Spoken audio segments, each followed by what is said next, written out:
My name is Samantha Pena, and I am an SEO success lead here at Conductor. My name is Martha Van Berkel, and I'm the CEO at Schema App. Schema Markup is the language of search engines. So it was started way back in 2011 in order to provide really a vocabulary to describe things on the web to help the search engines understand the content. And it's known as, the vocabulary is known as schema.org. And people call this schema markup or structured data. I tend to prefer schema markup because the whole idea is to disambiguate or make it really clear what something is. And structured data is used in IT to talk about structured data in a table. So schema markup is much more specific, and so that's what I prefer to use. Schema actually was founded in 2011 by Google, Yandex, Bing, a bunch of different kind of communities coming up with schema.org vocabulary as sort of a way to really organize content on the web. Schema is important for so many different reasons. So actually, schema's been in a lot of SEO news lately as a top trend in 2020, and schema can actually really help drive business results. It is integral in being visible in a lot of those rich results that you see on Google, and then also can help drive business results and KPIs like clicks and traffic to your site.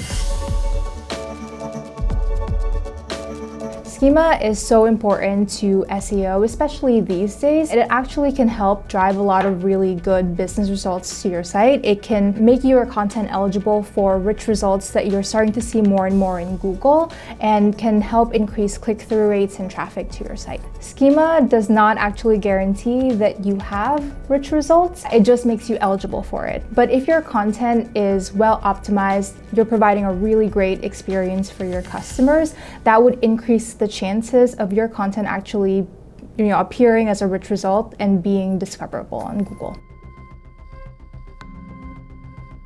Today there's over 25 different types of features within search that are rich results or rich snippets.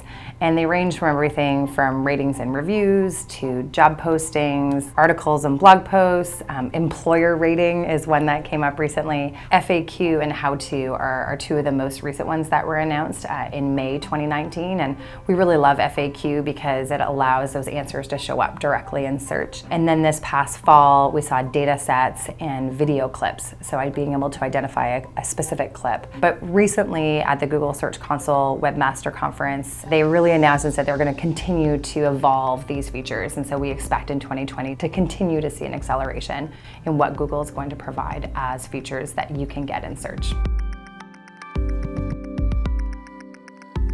So marketers can keep track of new things that are coming out by, I always follow like Webmaster, Blog, and Twitter. They tend to tweet out a lot of the things like the day that they're being announced. Part of it's just, following those people who are really engaged in structured data, or you can just go to Google's, developers.google.com under the structured data features and sort of browse there. So on that, time every month where you're going to go and look to see sort of, what's changed in search and around structured data and schema markup, you can go there and usually you can tell pretty quickly what's new or sort of what's in beta.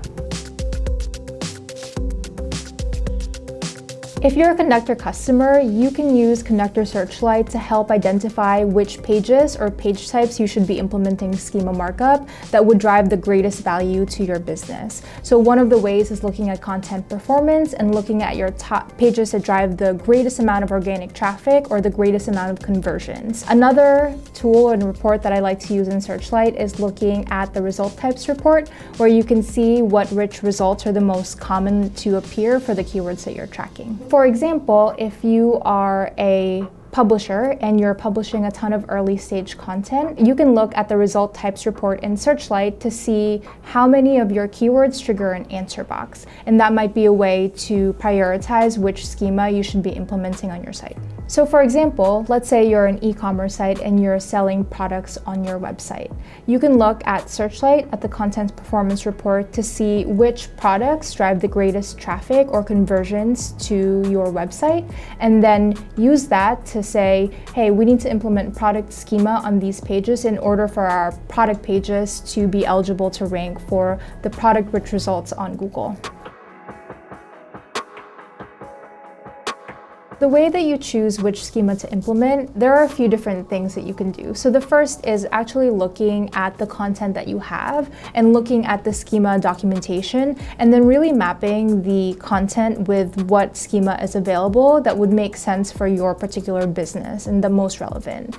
The other ways that you can look at it is looking at which pages actually drive the greatest traffic to your website, because those are likely going to be your money pages and the pages that you really want to make sure you're doing all that you can to boost visibility. The last way that you can kind of think about prioritizing your schema is just looking to see, of the keywords that you really care about, that you want to be visible for, what different rich results surface on Google. And that can help you inform which particular markup properties and types you want to be implementing on your website.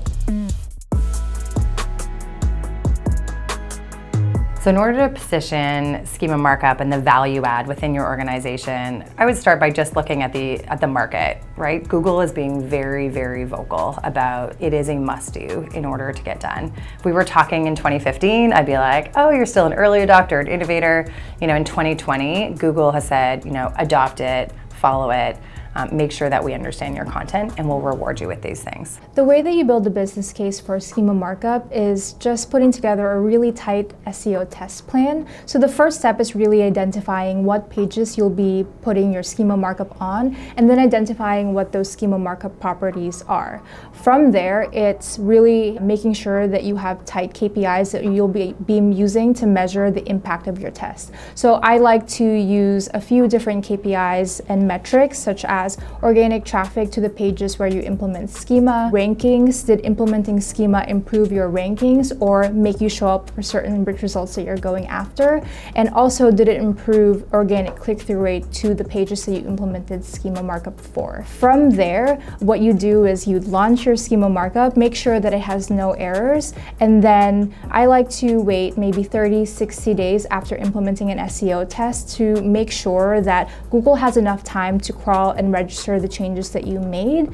And then if at 60 days it's not doing what you expect it to be doing, you're not getting the results that you expected, from there you can really reevaluate and see whether your test produced that ROI that you were looking for. So I think 2020 is, in fact, like the year of schema markup, and my team can see me dancing every once in a while in our office. In 2019, we saw more releases of schema.org, more new features come out, and then Google has never been so bullish about saying, like, do this. We're going to continue to invest in it.